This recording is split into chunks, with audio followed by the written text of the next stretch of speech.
Hey, tonight you are going to dive into this story of wild adventure. If you enjoy the story, please go ahead and subscribe. The scent of old paper and dust motes dancing in sunbeams was the only world you knew.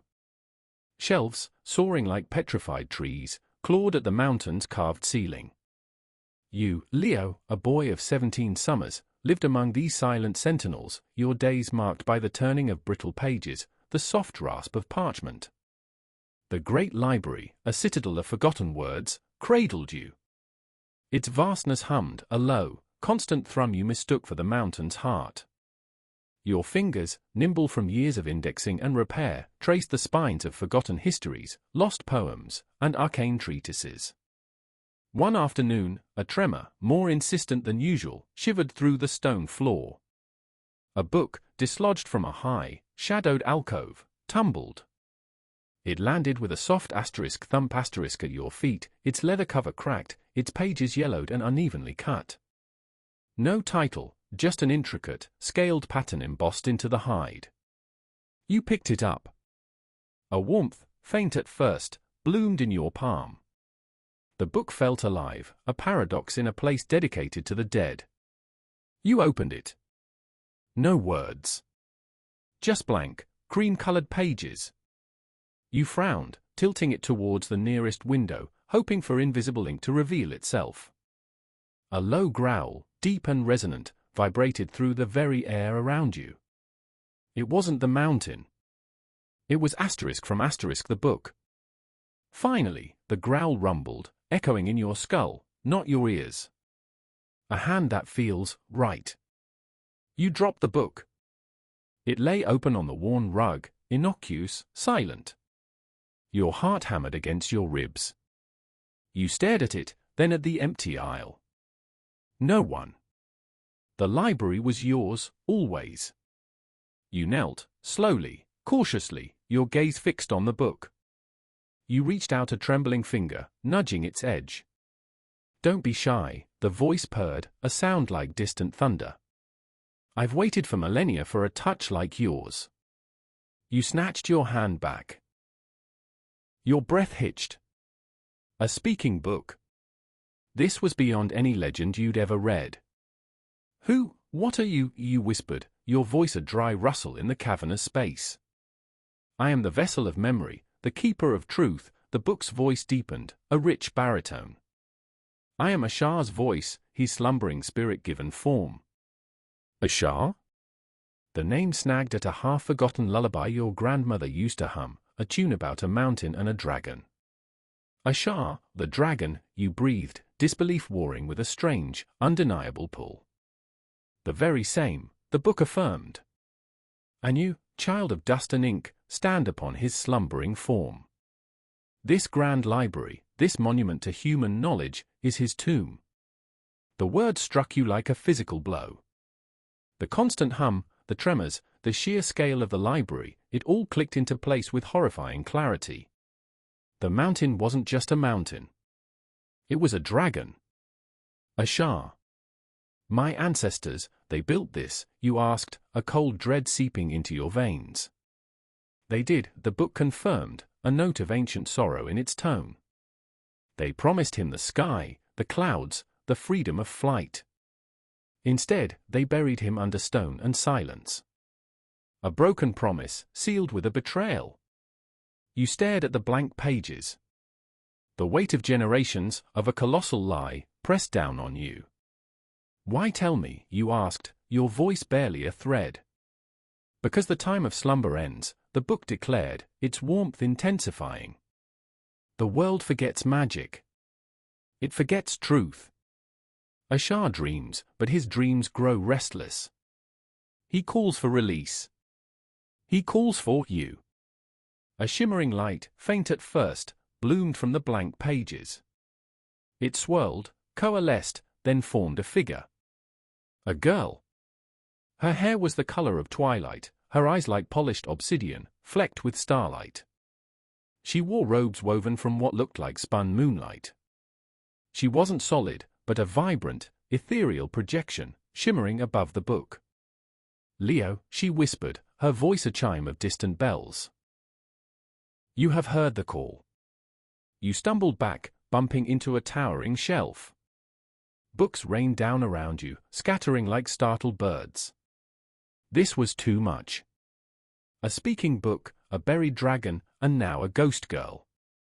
Who are you? You stammered, pointing a shaky finger at the apparition.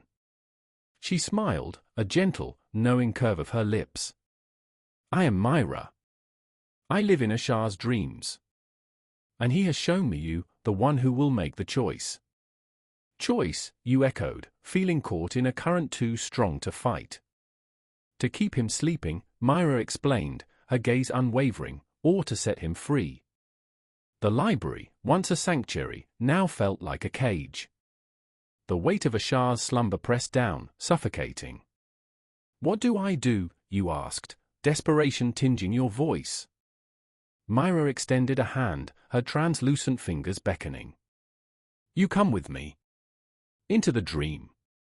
Into the heart of Ashar. You hesitated.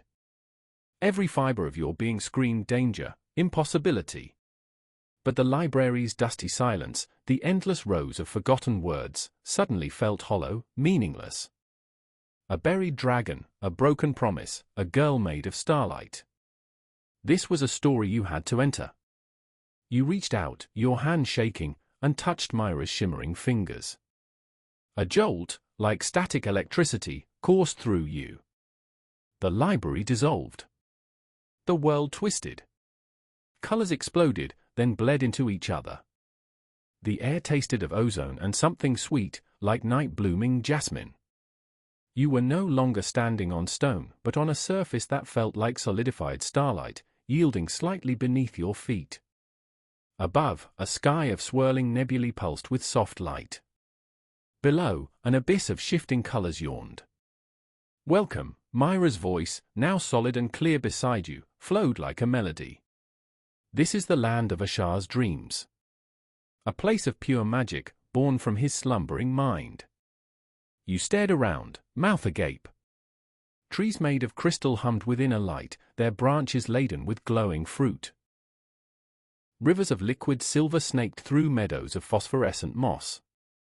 Fantastical creatures, part bird, part beast, part something entirely new, soared through the kaleidoscopic sky. A dragon, the size of a mountain, its scales shimmering with every color imaginable, lay curled in the distance, its form indistinct, a landscape unto itself. He is magnificent, you breathed, awestruck. He is, Myra agreed, her eyes reflecting the dreamscape's brilliance. But his dreams are troubled. The weight of human betrayal, the slow decay of magic in your world, it gnaws at him. A path of iridescent light unfurled before you. We must journey to the heart flame, the core of his dream, Myra explained. There you will face the trials. There you will find the truth. You walked, Myra gliding beside you. The ground hummed with a low, rhythmic pulse, like a vast, slow heartbeat. The air was cool, carrying scents of unknown flowers and sweet, metallic ozone. You saw creatures of pure light flitting through the crystalline trees, their wings beating silently. What are these trials? You asked, your voice feeling small in this expansive wonder. Tests of spirit, of courage, of understanding, Myra replied, her gaze fixed ahead. Ashar needs to know you are worthy. That you understand the cost of his freedom and the cost of his continued imprisonment. The path led you through a forest of whispering reeds that sang ancient lullabies, their stems glowing with soft light. Then, into a cavern where stalactites of solidified starlight dripped pure light into pools of liquid shadow. The air grew heavy, pregnant with expectation. Suddenly, the path ended at a precipice overlooking a chasm of swirling darkness. On the other side, a single, flickering flame pulsed, casting long, dancing shadows. The first trial, Myra announced. A leap of faith. Your stomach dropped. The chasm was vast, impossibly deep. The flame seemed miles away. How? You stammered, peering into the abyss. You must believe, Myra stated simply. Believe in the path that isn't there, but asterisk can be star. You looked at her, then back at the chasm. The air felt cold, thin. Your palms sweated. You, a boy of books and quiet corners, were being asked to jump into nothingness. What if I fall? You asked, your voice tight. Myra smiled, a gentle, reassuring gesture. Then you learned to fly. You closed your eyes, took a deep breath. You thought of the library, of the dusty shelves, of the constant, aching hum beneath your feet. You thought of Ashar, buried, dreaming. You thought of the broken promise. And you thought of Myra, shimmering beside you, her eyes full of ancient wisdom. You took a step. Then another. Then you launched yourself forward, into the void. For a terrifying moment, you were falling. Air rushed past your ears. Your heart leaped into your throat. Then, a shimmering bridge of light materialized beneath your feet, solidifying just as you landed. It pulsed with inner energy, guiding you across the chasm. You reached the other side, breathless, exhilarated. The flame, the heart flame, pulsed brighter now, illuminating a small, circular platform. You passed, Myra said, her smile widening. You chose to trust. The heart flame flared, and from its core, images began to swirl like smoke. You saw your ancestors, not as you knew them from dusty portraits, but as they were, proud, ambitious, their faces etched with a desperate hope. You saw them kneeling before a magnificent dragon, its scales like polished jewels, its eyes wise and ancient. They promised him the sky, the book's voice, Ashar's voice, rumbled from somewhere deep within the dream. Freedom to soar, protection for his mountain, in exchange for his power. His magic. To heal their dying lands. The images shifted. You saw the dragon, Ashar, willingly entering a deep cavern, his body glowing as he transferred his magic into the land, into the very earth. You saw the land flourish, rivers flow, crops grow. Your ancestors, once gaunt, grew strong, their faces alight with joy. Then, the betrayal. You saw them, your ancestors, their faces hardening. They sealed the cavern, not with a promise of future release, but with massive stone blocks, etched with powerful silencing runes. You saw their fear, their greed. They wanted the magic, but not the wild, untamable source. They wanted control. Ashar, trapped, roared. A sound of pure agony, of betrayal. The mountain shook, but the runes held. He fell into a deep, forced slumber, his dreams becoming the library, his body the foundation. The images faded, leaving only the pulsing heart flame. You felt a profound sorrow, a shame that burned hotter than any fire. Your ancestors. They had stolen magic, then buried its source. They feared what they did not understand, Myra said, her voice soft. They feared wild magic. They feared true power. But they trapped him, you whispered, the words tasting like ash. They lied. They did, Myra confirmed, her gaze meeting yours. And now, you bear the weight of that lie. The second trial, to face the truth, and to forgive. Forgive? How could you forgive such a monumental betrayal? It was a wound that spanned generations, a theft that had withered magic from the world. How can I forgive, you asked, a raw ache in your chest. They built a prison on a living being. Forgiveness is not for them, Myra explained, her voice gaining strength. It is for you. To release yourself from their burden. To understand that their fear was a prison of their own making.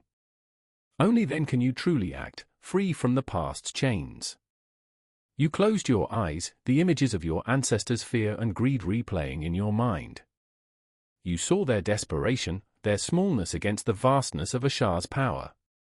It didn't excuse them, but it put their actions in a different light. They weren't just villains. They were terrified humans, grasping for survival, making a terrible choice. A warmth spread through you, not the heat of anger, but the gentle glow of understanding. The anger, the shame, it began to recede, replaced by a quiet resolve. I understand, you said, opening your eyes. A new strength resonated in your voice. Their fear does not define me. Their choices are not mine. The heart flame flared again, brighter this time, a vibrant emerald green. A new path opened, leading deeper into the dream. You have released yourself, Myra said, a genuine smile gracing her lips. Now, we face the final trial. The choice. The path led to a vast, open expanse. Above, the nebulae swirled faster, colors more intense. Below, the ground pulsed with a deep, resonant hum.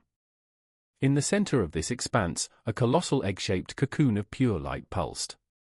Inside, vaguely, you could discern the form of Ashar, the mountain dragon, curled in slumber.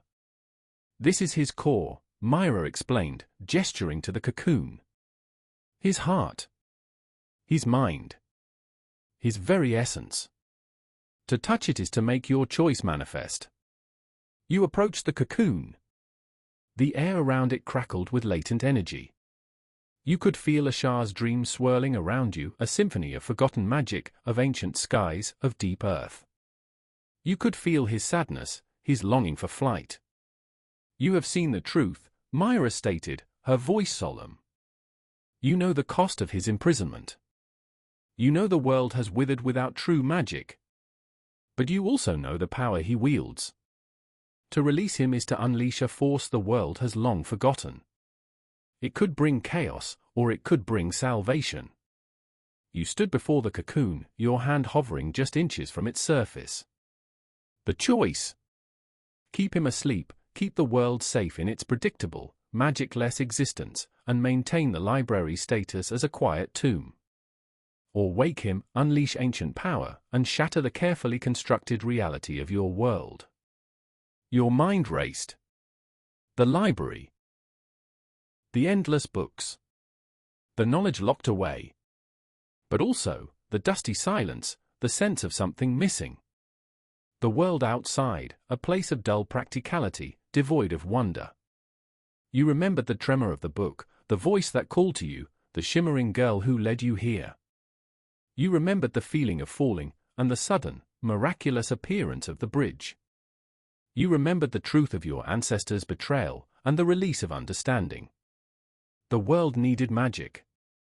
It needed truth. It needed healing. And Ashar, the magnificent, betrayed dragon, deserved his freedom. You took a deep breath, your resolve hardening. This wasn't about revenge. It was about balance. It was about setting right an ancient wrong. It was about hope. You pressed your hand against the shimmering cocoon. A tremor, unlike any you had felt before, shook the dreamscape. It wasn't violent, but deep, resonating, like the first stirrings of an awakening earth. The light cocoon around Ashar pulsed, then began to crack, thin lines of emerald light spreading across its surface. What have you done? Myra gasped, her eyes wide, a mix of awe and trepidation. I chose, you stated, your voice firm, resolute. I chose freedom. I chose truth. The crack spread rapidly, the light within intensifying. A low rumble, growing in volume, reverberated through the air. The ground beneath your feet vibrated. The crystalline trees hummed, their inner lights flaring. The creatures of light in the sky soared higher, their calls echoing. The cocoon shattered into a million fragments of light, dissolving into the swirling nebulae. Ashar, no longer a vague form, but a magnificent, colossal dragon, uncurled. His scales, a kaleidoscope of greens, blues, and golds, shimmered. His eyes, vast and ancient, slowly opened. They were like molten gold, deep and intelligent, filled with the wisdom of millennia and the fresh light of awakening. A soft groan, deep as the earth's core, escaped his throat. He stretched, his immense body expanding, filling the dreamscape. The mountain library, the world outside, felt small, insignificant. Free, Ashar's voice, no longer just a rumble in your mind, but a resonant sound that filled the dream, vibrated through your very bones. Finally. Free. He turned his head, slowly, majestically, until his golden eyes met yours. You felt a wave of immense power, ancient knowledge, and profound gratitude wash over you. It wasn't overwhelming, but gentle, acknowledging. "Little one," Ashar rumbled, his gaze steady. "You have broken the chains of ages. You have chosen well." Myra, who had been watching in silent awe, stepped forward. "Ashar," she whispered, her voice filled with emotion. He dipped his head slightly towards her, a gesture of deep affection. "My faithful dream weaver. Your vigil ends." The dreamscape began to shimmer, to lose its solidity. Colors bled, forms softened. "The dream fades," Myra said, turning to you, her starlight form beginning to waver. "He awakens. The world will change." "Will I, or will I see you again?" you asked, a pang of sadness in your chest. Myra smiled, a bright, hopeful expression. "Where there is magic, there is always hope. Where there are dreams, I will be." Her form dissolved, a sprinkle of starlight fading into the swirling light. The dreamscape collapsed around you. A sensation of falling, not terrifying this time, but exhilarating, pulled you back. You gasped, your eyes snapping open. You were back in the great library. The old book lay open on the rug. The dust mote still danced in the sunbeams. But everything was different.